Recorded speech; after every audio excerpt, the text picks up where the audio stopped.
Quando eu era miúdo, e se a coisa era séria, o meu pai dizia-me: temos de ter uma conversa. E agora sou eu que sinto que a seriedade de ter uma conversa contigo me faz avançar. Para falarmos disto que mudou, vamos falar de livros, de filmes, de podcasts, de músicas e de amigos com quem já falámos. E vai ser sério, não vai? Vai, não vai? Vai.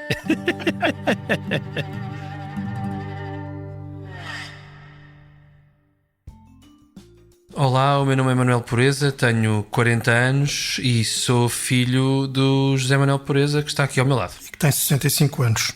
Olha, pai, eu estive a pensar e acho que nós temos de ter uma conversa sobre comunicação, neste sentido. Achas que não nos comunicamos? Acho que nós não nos comunicamos o suficiente. Pois. E nesse sentido acho que devíamos comunicar melhor. E É por verdade. isso acho que fazer um podcast é a melhor coisa. Sim. Não achas? Acho muito bem. Pronto, então, olá. Hoje o programa é sobre a comunicação entre pais e filhos.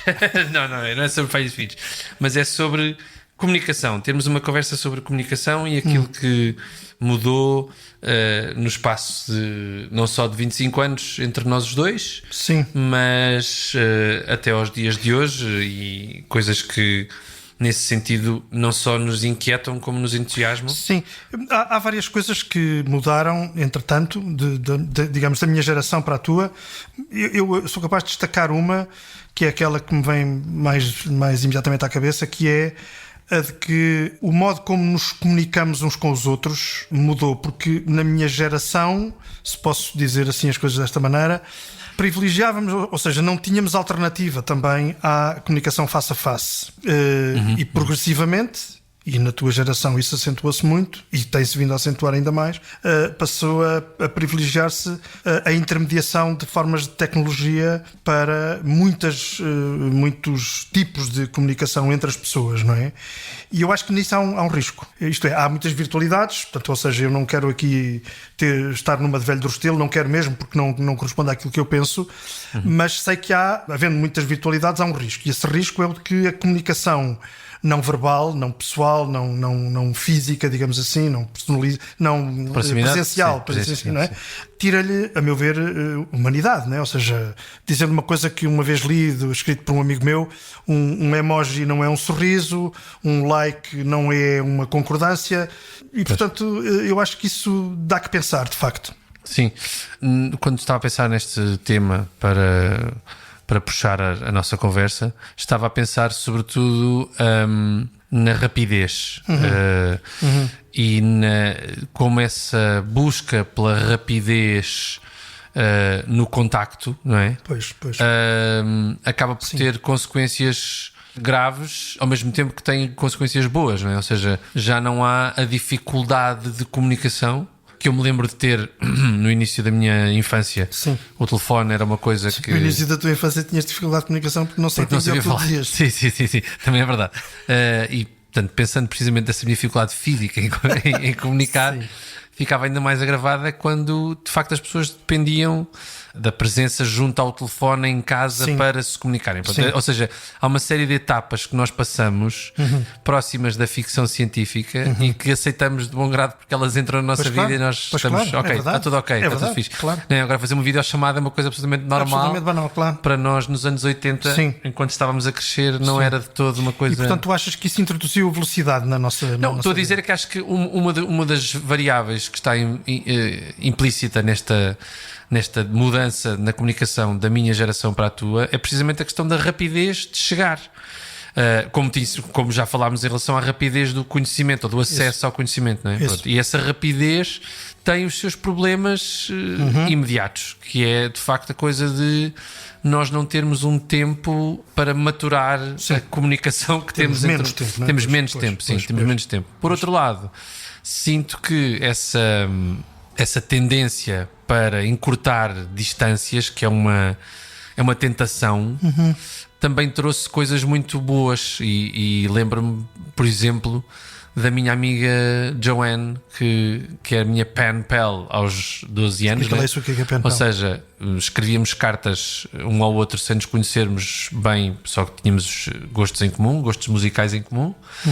E de repente E tu o ano apresentavas-te com aquela fotografia completamente falsa. Não, sim, Em que aparecias não, alto por acaso, espadão e de olhos azuis. Não. Isso nunca foi com ela, foi com outras pessoas. Tiveste outros Sim, pen pals. outros casos. Outros casos. Não, mas no caso, a Joanne foi mais a coisa de. Epá, por carta, não é? Por carta. Pois. E demorava a chegar, e depois, Pois. quando chegava, era uma festa.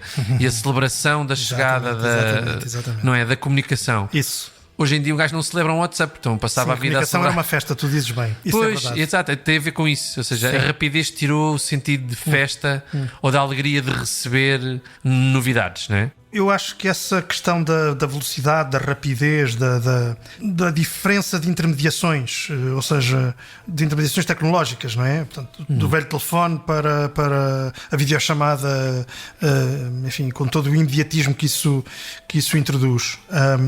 Eu acho que isso tem, digamos, pode ser visto num universo mais vasto, que é na área da comunicação. Tem-se verificado ao longo das últimas décadas, não é?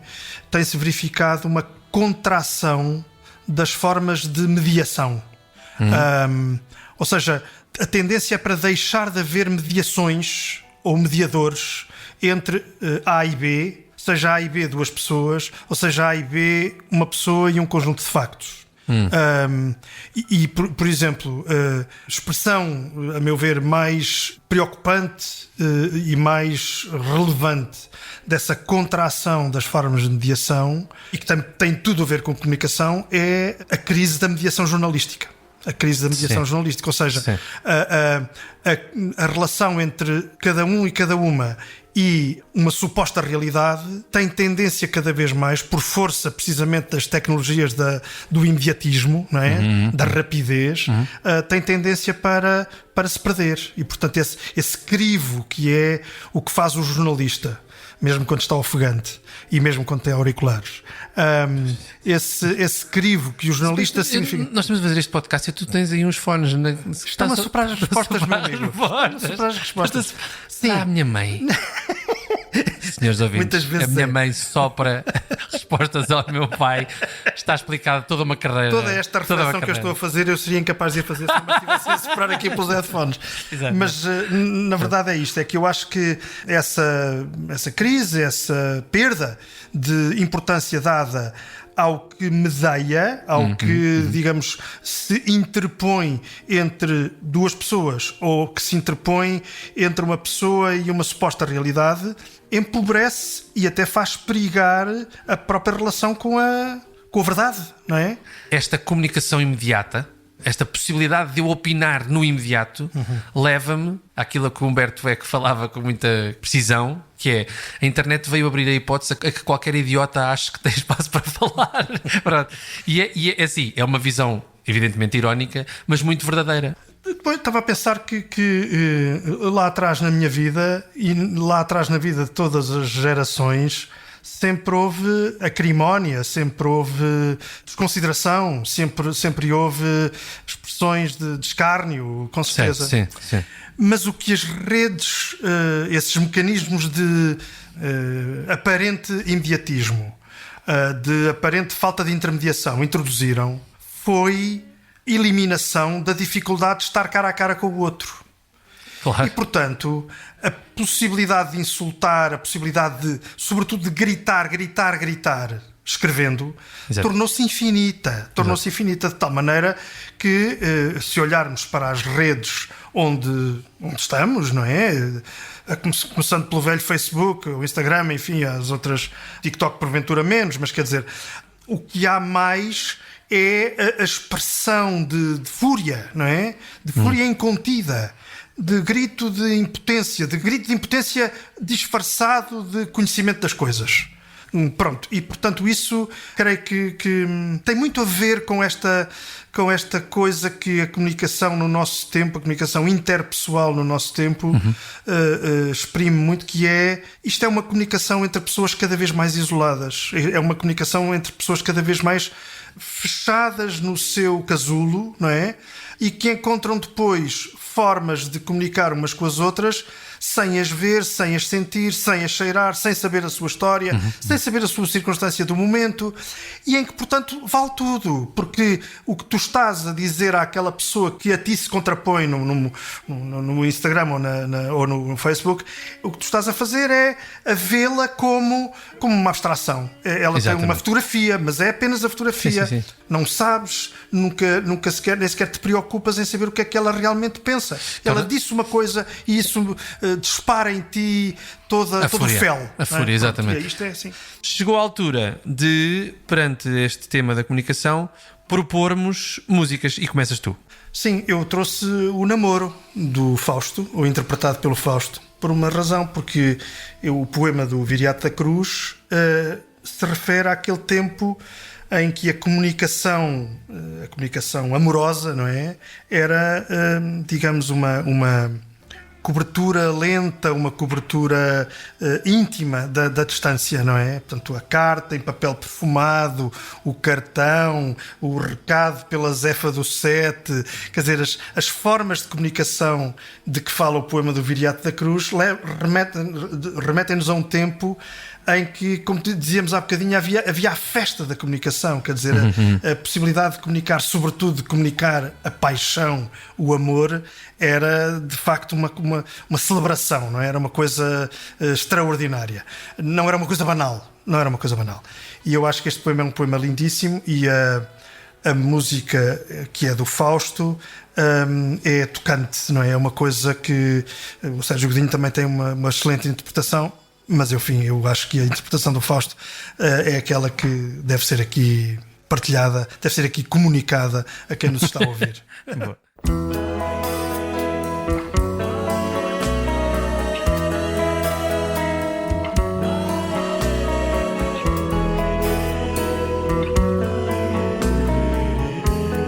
Mandei-lhe uma carta em papel perfumado e com letra bonita eu disse ela tinha um sorrir luminoso tão quente e gaiato, como o sol de novembro brincando de artista nas acácias floridas, espalhando diamantes na fímbria do mar e dando calor ao sumo das mangas. Sua pele macia era suma a uma, sua pele macia da cor do jambo, cheirando a rosas, sua pele macia. Mudaram muito os meios de suporte às comunicações, às várias formas, às várias dimensões de comunicação, e isso teve impacto também naquilo que se comunica, não é? Naquilo que se comunica. Claro, no conteúdo, não é? Sim. Quer dizer, eu acho, por exemplo, que se for verdade que muitas vezes as novas tertúlias de café são redes sociais e em que, portanto, deixa de ser o pequeno grupo que está reunido à volta da mesa e passa a ser uma multidão, potencialmente uma multidão, isso torna muito perverso, a meu ver, aquilo que se tornou um dos elementos mais banais de comunicação nas redes, que é a revelação de dimensões de natureza privada, claro, de natureza pessoal. Claro. Há bocadinho falavas das selfies e da exibição disso, não é? Ou seja, o que é que me interessa a mim que estou no Facebook ou que vou ao Facebook ver uma coisa qualquer? O que é que me interessa a mim saber que fulano esteve com cicrano a almoçar ou a beber? Quer dizer, é bom ver as fotografias de amigos que se querem e que confraternizam. Certamente, com certeza, não tem mal nenhum. Mas uma coisa é isso, outra coisa é a perda de noção de que nestes espaços virtuais nós não estamos, ao contrário da terminologia que esses espaços têm, nós não estamos entre amigos, nós estamos entre pessoas que não conhecemos. De lado nenhum. Pronto, e portanto vamos para ali e fazemos declarações de amor à nossa mulher ou ao nosso marido ou o que seja, dizemos como gostamos dos nossos filhos, o que não tem mal nenhum gostarmos dos nossos filhos, mas quer dizer, eu estar aqui à varanda da minha casa a gritar a todo mundo que gosto muito dos meus filhos, pá, não tem muita graça. Fecha a janela. Cala-te já! Eu tenho ciática. Não é? Pois, quer dizer, ou seja, isto só existe porque nós pensamos que irmos ao nosso feed de notícias ou à nossa página, lá o que é como é que aquilo se chama, não é a mesma coisa que está na varanda a gritar. E exatamente, e é mesmo, sim. percebes? Portanto, o conteúdo da comunicação tornou-se também muito menos...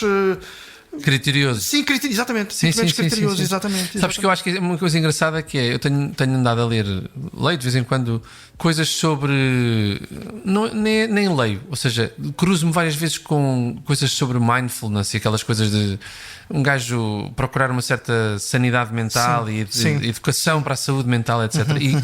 E invariavelmente há um denominador comum a toda a malta que diz para um gajo fazer assim vamos lá agora desacelerar aqui um bocadinho, Sim. que é estar aqui e agora. Parece uma coisa, um lugar comum absolutamente banal, mas o aqui e agora é precisamente a oposição a uma pessoa estar no telefone, sentado no sofá da sua sala, a ver a vida dos outros noutros sítios. Claro. E eu acho que a perda da noção do quão ridículo isso é uma característica da minha geração. Ou seja, e eventualmente essa forma de estar seduz todas as gerações, que é, eu já não me limito a ver a novela. Passei da novela para a novela da vida real, que era o Big Brother, e agora passo para a novela da vida dos outros, que é uma coisa muito mais assustadora. E inúmeras vezes assistimos nas redes sociais à malta a anunciar que vai deixar as redes sociais. Sim, Quer dizer, isso é o que há que mais, é o claro, ridículo, não é? claro, Se vais sair das redes sociais, sai, não anuncies. Não vais dizer assim, para o ano vou deixar de fumar. Exato. Quer dizer, o que é que me deixa a mim? Ou deixas de fumar já, ou então ligar também, não me chateias. Quer dizer, não é? Pronto, Pois, claro, é um bocado essa lógica.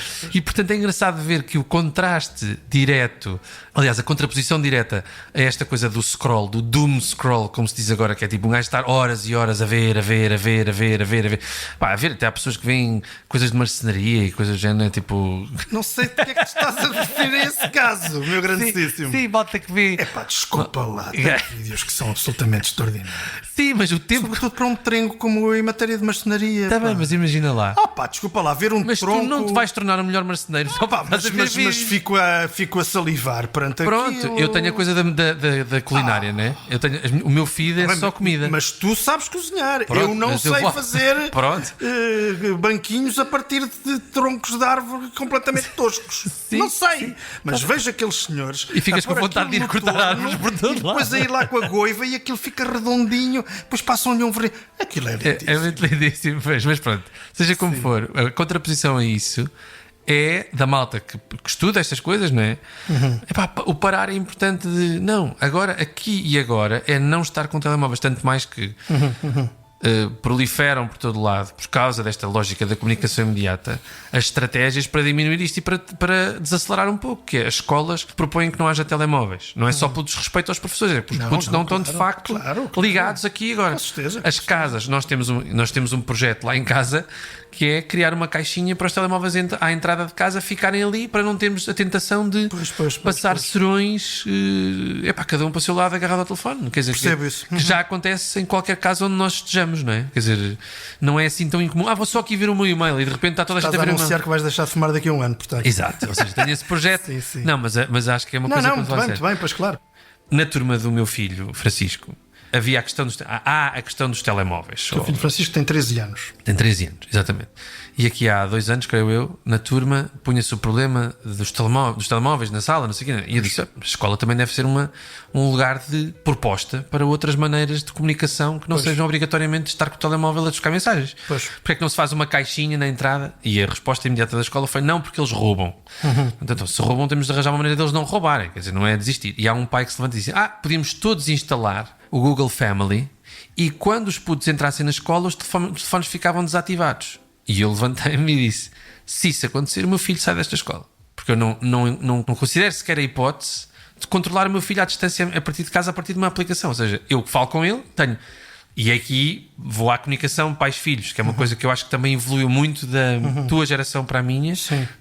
A tua relação com os teus pais, por melhor que fosse, não era nos mesmos moldes que é a minha contigo. Claro.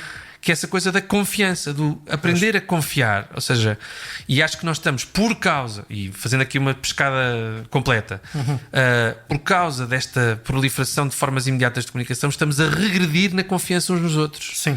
Entre pais e filhos também, estás a ver? Ou seja, se eu puder controlar o meu filho com um botão on-off, é preferível do que ter uma conversa porreira com ele, estás a ver?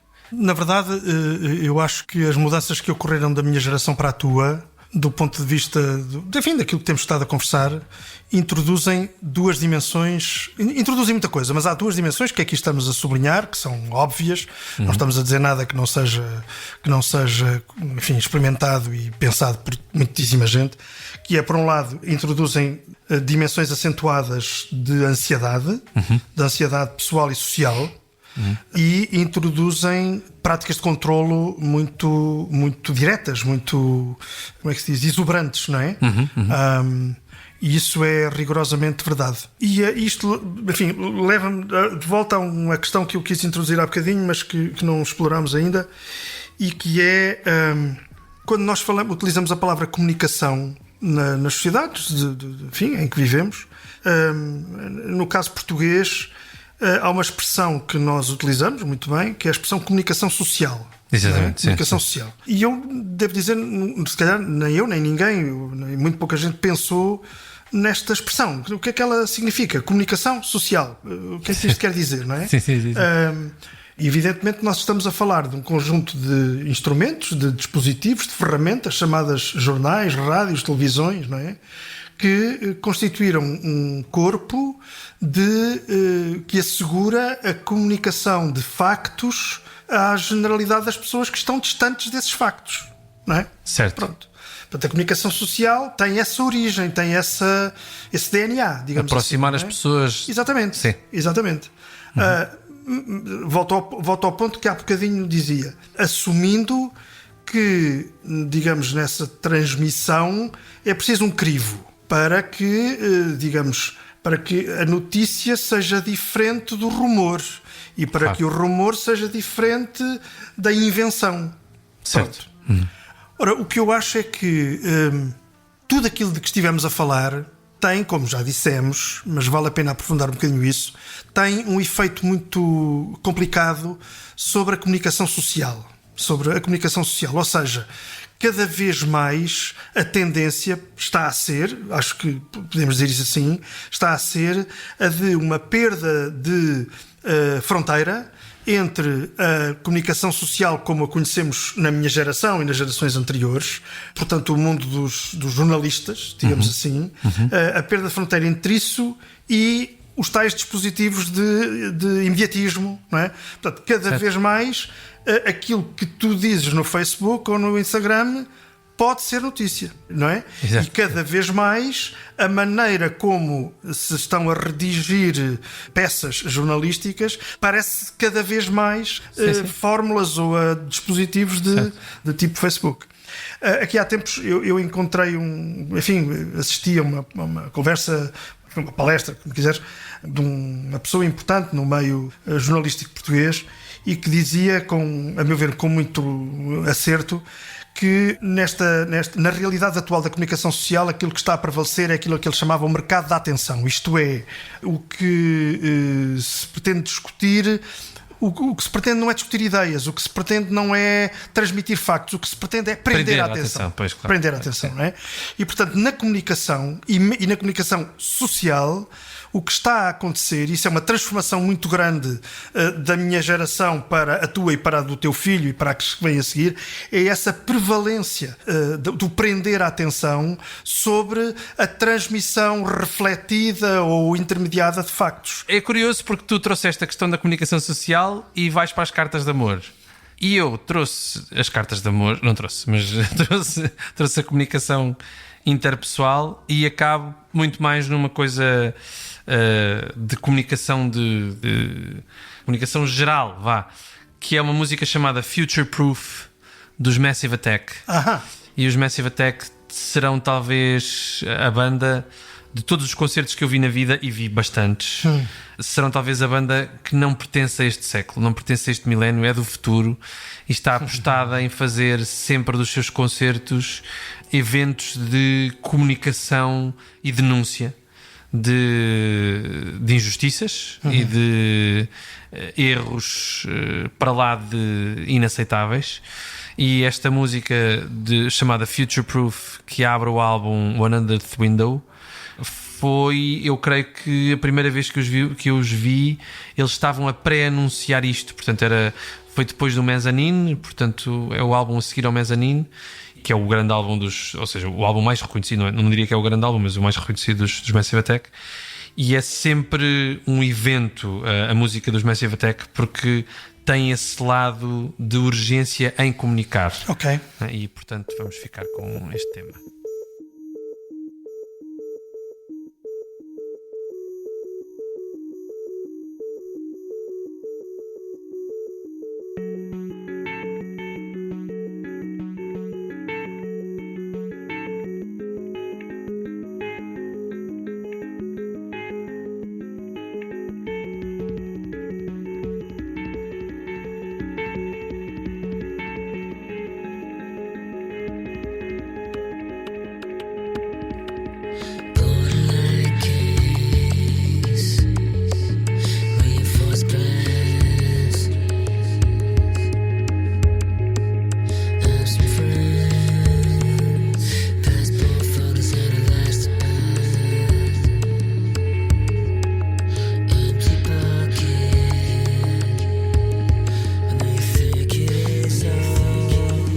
Potencia até uma certa rapidez e um certo imediatismo mesmo, também propicia coisas espantosas de bom, não é? Ou seja, as grandes mobilizações contra uma determinada situação ou a favor de uma determinada situação, de uma determinada luta, de uma determinada transformação, eu acho que isso, quer dizer, a possibilidade de criar rede e de criar rede que mobiliza, criar rede que partilha, criar rede que, digamos, congrega, não é? Eu acho que isso vem muito a crédito destas transformações e, portanto, a comunicação transformou-se, ela tem um lado, digamos, sombrio, que aqui dissemos. Isso não significa romantizar o que ficou para trás, porque, do ponto de vista da comunicação interpessoal, do ponto de vista da comunicação social, etc., tudo isso é hoje muito mais fecundo, digamos assim, e também do ponto de vista da capacidade disso, das novas formas de comunicação, serem postas ao serviço ou serem mobilizadas por lutas sociais de valor muito positivo. Sim, quanto mais não seja, e usamos sempre este exemplo porque acho que ainda está fresco e ainda não foi falado o suficiente, estas novas formas de comunicação ditaram a nossa sobrevivência. Sim. Em relação à pandemia, claro, por exemplo, não é? Ou seja, a proximidade. Claro.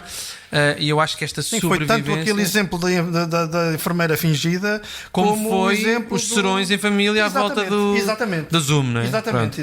Sim, eu acho que isso é sem dúvida. Ou seja, acho que a aproximação... Eu acho que a aproximação que a nova comunicação nos permite... dá-nos a sobrevivência de que precisamos, muitas vezes, e afasta-nos da sobrevivência que deveríamos ter, às vezes. Claro, ou seja, a calma de ler um livro. O ler um livro, para mim, neste momento, é sinónimo de calmaria absoluta. Claro, eu compreendo. Quando há uns anos largos atrás, era mais uma forma de lazer. Não... Isto é uma criança, vou só também passar aqui a voz. É? Não quer falar. Não vai dizer. Eu neste momento estou a ser aqui requisitado por uma criança que está a puxar todos os cabos desta emissão, caros ouvintes. E portanto melhor é acabar. Ela está a querer comunicar que está um bocado a marimbar para esta conversa para já. Mas pronto, fica o registro desta nossa conversa e esperamos que esteja tudo bem convosco e que continuem a comunicar. Continuem a comunicar entre vocês. Isso mesmo. Comuniquem-se uns com os outros como gostariam que comunicassem convosco. E então na próxima semana na próxima semana cá estaremos com este propósito de eu dizer mal da geração do meu filho. Exatamente. Obrigado, Deus, com licença.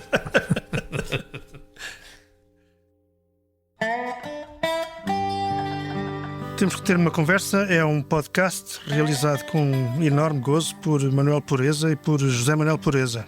A pós-produção de áudio está a cargo da equipa da Billy Boom Sound Design. E em cada 8 dias há uma nova conversa que vai para a plataforma de podcasts do Público e à qual vocês podem aceder para ouvirem estas conversas muitíssimo enriquecedoras. Mesmo incríveis.